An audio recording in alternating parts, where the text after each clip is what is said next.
Namaste. Welcome everyone to Satsang today. Very great.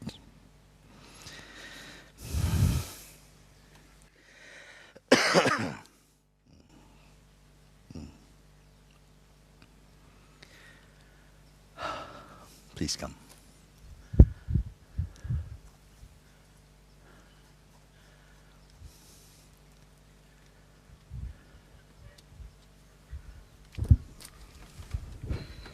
Morning, Muji. Good morning. I've got a doubt. It's not a very big doubt, but it's been hanging around. It's a persistent doubt. So as you said, comb them out, get rid of all the last ones. Let's see. Recently I split up with my partner of a couple of years, and it felt right, and it feels right.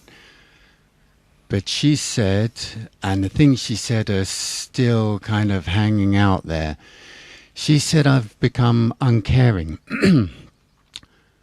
And in a way it's true. I care less about who I'm with or what the outcome is or what's going on. I do seem to care less. But also, things aren't black and white, She said the reason for people to be is to love each other. And the reason there's men and women is for passion and to come together. And the intense relating is where the ego breaks down. I am less caught up in my emotions and my trips. But I'm concerned that, that my natural feelings, I'm getting cut off from the passions and the feelings that I've have. Okay. Plenty said in this. And I'm very happy what I hear mostly from you, what you're speaking about. Because naturally, as you are discovering more deeply, more clearly, what really resides here as consciousness, as your own self, then these other layers, superficial layers, they are having less importance, less focus, you see? And it's not uncommon, and I think a very good sign, is that you're not so passionate. Everything is still arising, but you're not aroused. And that can feel very, very threatening to people who feel they know you. Strangers don't trouble you. It's people who think they know you trouble you. Strangers don't, thank God for strangers. Huh? Because they don't want to know anything about you. But those who think they know you, sometimes, when they sense that somehow, because they're not interpreting that somehow you're growing larger in the true way. You're growing beyond your boundaries. So most people who are identified in the world, they are not in support of your freedom. Even though they love you, they're attached to their perception of you. They cannot adequately support you in freedom, because freedom for you is an indication that they're losing their hold. They're losing their sense of what they can predict. Because to a certain extent, we put a lot of trust, security in what we think is predictable. You'll be there tomorrow, and you'll be pretty much like you are today. One who is free is not so predictable. Not so predictable. Fresh, you see? And not so easily aroused into passions.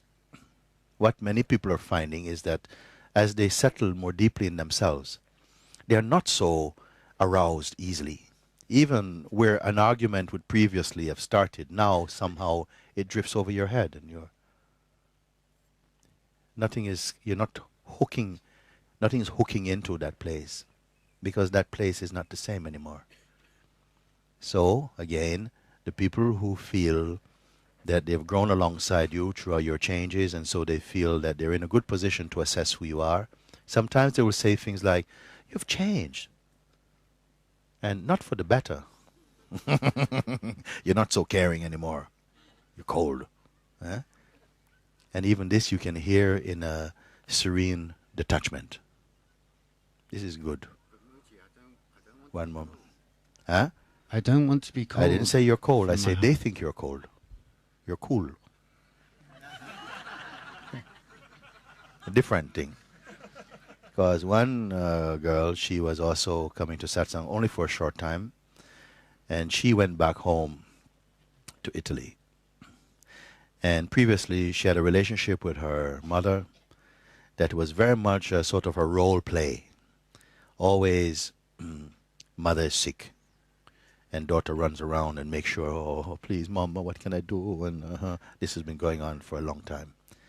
And it so happened that just after a few days of satsang, she had gone home. And I saw her when she came back. And she said, "I really have to report something," because I went home. And for the first time, I saw through the play. Something was behaving in this play.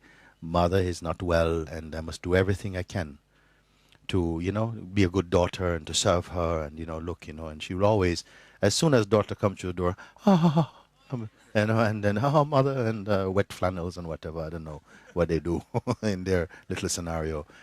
But somehow she felt I went there and I was not touched. I saw it. I still served, but I was not inwardly shuffled up. I was not shuffled up. I was quite detached. And for the first time, it felt spacious to be there. Oh, mother was there looking, nothing. It was very different. And then the thought came in the mind, "You're so cold." And for a moment, she felt a little instability. And then quickly recognized it's just a thought. This is the best it's been. Not cold. This is the best it's been. I can be with mother. There's no absence of love. But this false compassion is not needed. So this thing will happen when the people feel that you're moving away from being predictable. Then they feel they may lose you.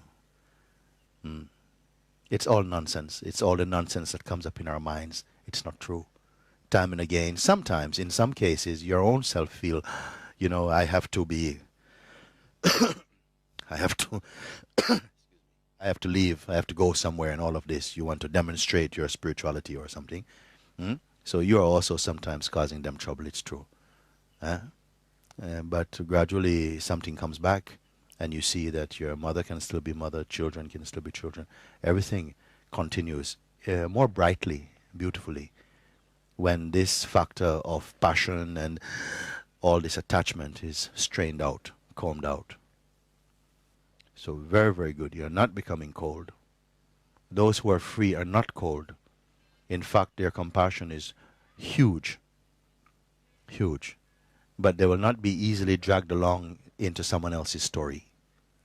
And that is the difference. In the past, maybe you get entangled in someone else's story. And now somehow it feels more distant. You're more passive.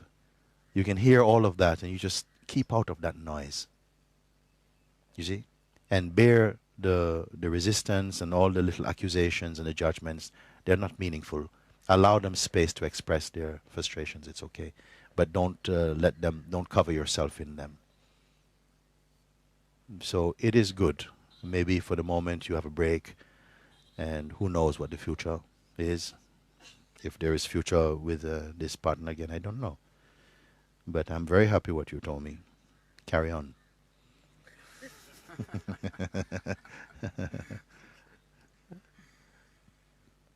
Carry on, you see. A but comes up. But says, "Isn't passion something beautiful?" But it's just a but, huh? Kick the butt. Butts are for kicking. Okay. You can feel deeply about anything. Emotions are not absent from one who is free. It's not that you become a stone statue or something. Everything can be there. Everything passes through. In fact, in the infinite expanse of peace and freedom and love, there's ample room for every expression to manifest, to express itself, to exhaust its expression, and move again into silence. Why not? You don't have to be a traffic policeman in your own head. Oh, no, no, no, no, no. So enjoy. Emotions will be there. They can come. But to be swept away by waves of passion and like this, no. Also, I don't know. Feeling things deeply, passionately, if it arises spontaneously, don't go hunting for passion. But also not go hunting for the opposite. Don't make demonstrations out of your spirituality. Just be yourself. Be true as much as you can with each person. And avoid saying and thinking to yourself, well, they wouldn't understand.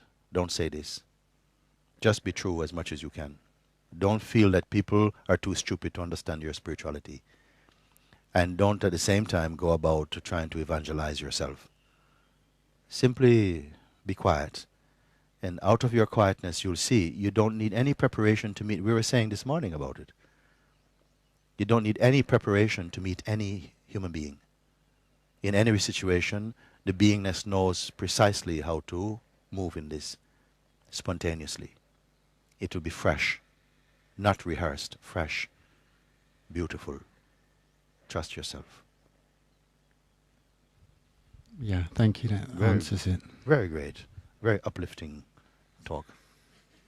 Very good.